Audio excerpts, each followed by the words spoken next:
Startup 3PLs. That's the topic for this week because I've had quite a few questions over the last weeks from people all over the world asking for tips on starting up a 3PL. So let's get right into that.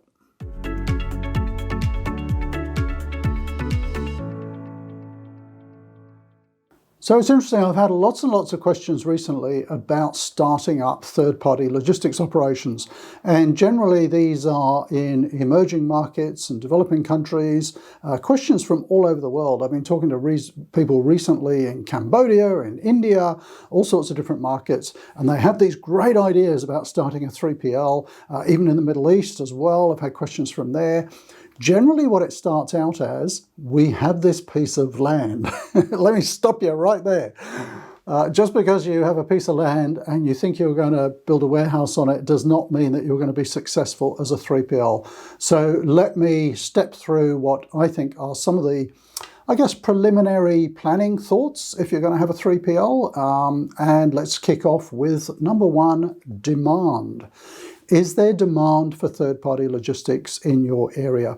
And when we're talking third-party logistics here, let's just talk warehousing.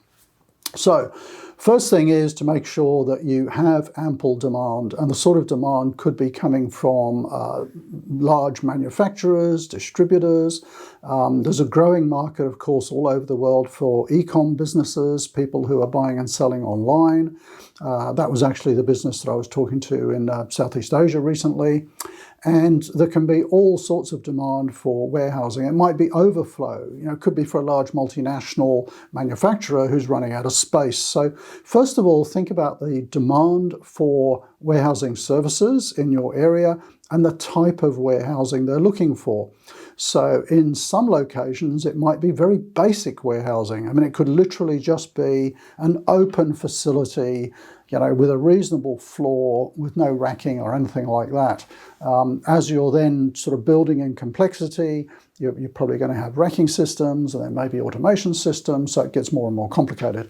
But number one, make sure that there is demand for third-party logistics services, or if there are already services, that there's enough demand for your extra one. So that brings me on to point number two, competition. Is there any competition in the marketplace? Now, competition for most businesses is a good thing. So if there's a lot of 3PL businesses in your area, it probably means there's a really good demand.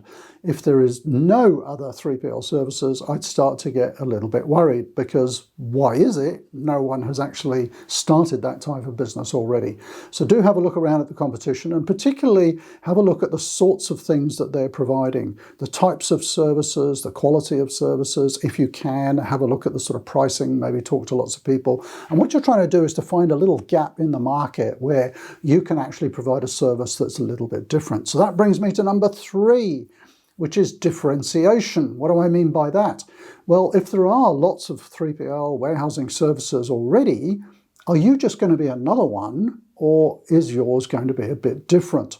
So again, when I've been talking to people recently, I will often say to them, look, standard warehousing, ambient or, normal temperature warehousing of palletized products, something like that, is pretty much a commodity service. So it's going to be very, very price competitive. So where you might be able to offer a more unique service and a more profitable service for you is to have a look at all the sort of add-ons that you could provide. It might be systems, it might be value-added services, and I'll talk about that in a moment. So try to carve out a little bit of a niche which is a bit more unique than all of the other standard services.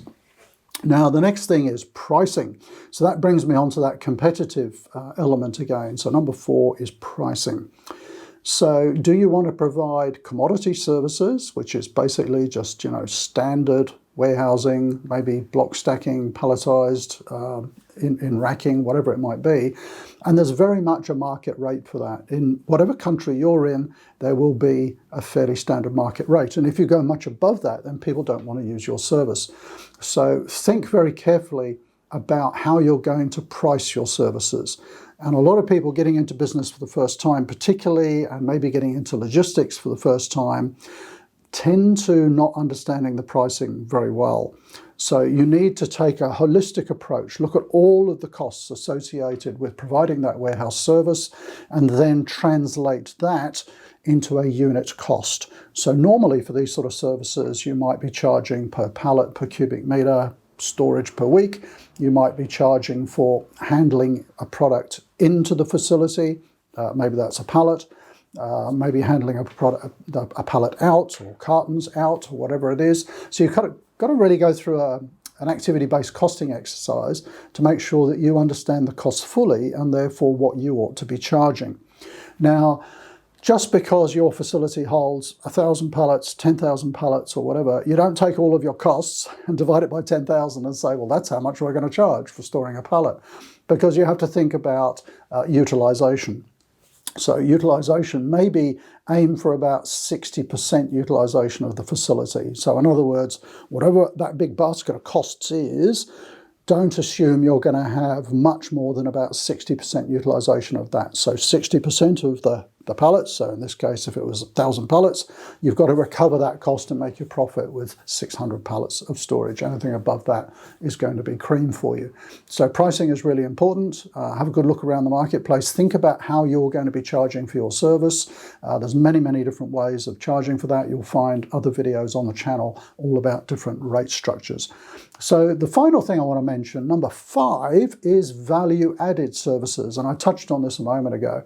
So you want to really try and steer clear of the commodity end of warehousing and logistics services because it's just too price competitive. So what do I mean by value-added services? Well, perhaps you could provide improved system support better than the competitors in your market, in your area. So you might be able to, for example, provide really good stock location systems. You might be able to help with inventory management. You might be able to help with tracking batch numbers and use-by dates. You might be able to get into other value-added services like ticketing. Perhaps you could be pricing product that is then going to go out into the retail market. Perhaps for e-com, you could be providing home deliveries. So you're storing the product, plus you're doing home deliveries. A very common value-added service is also kitting. So the easiest example to think of that would be maybe a mobile phone with I was going to say a spare battery, they don't do those anymore, but a power bank or some earphones. So maybe there's a special offer, and in your facility you could be bundling those up into those sort of bundles to go out to customers. So all of that is sort of classed as value-added services.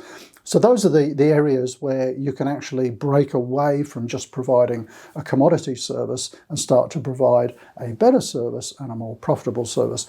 The other area that you might want to consider getting into, which generally is more profitable than standard storage, is chilled or frozen storage. So depending where you are in the world, there could be quite a big demand for that. The downside, of course, is the capital expenditure for you up front could be a lot more than setting up a standard warehouse. So it could be air conditioned, it could be chilled, which is maybe 5-7 degrees. It could be frozen, which is maybe going down to -20 degrees. So maybe 3PLs in your area are not providing those services. And if you have the capital to invest and provide that sort of facility, that could be a good opportunity for you. So try and think beyond the standard service, I guess is what I'm saying. So how would we summarize that? Make sure that there's plenty of demand. Have a look at the competition, think about your pricing, how are you going to make your service a little bit different, and think about value-added services as well. So there we go. Some things to think about if you were going to start a 3PL operation in your region, in your country. And as always, if you have any questions, do put the questions down below, put the comments down below. Do you think there are other considerations for starting up a 3PL? I'd love to hear those as well. So thank you for watching, and if it's your first time on the channel, do think about subscribing. Hit the bell and you'll get notified every time we have a new video coming out, and they generally come out on a Tuesday evening, Sydney, Australia time. See you next week.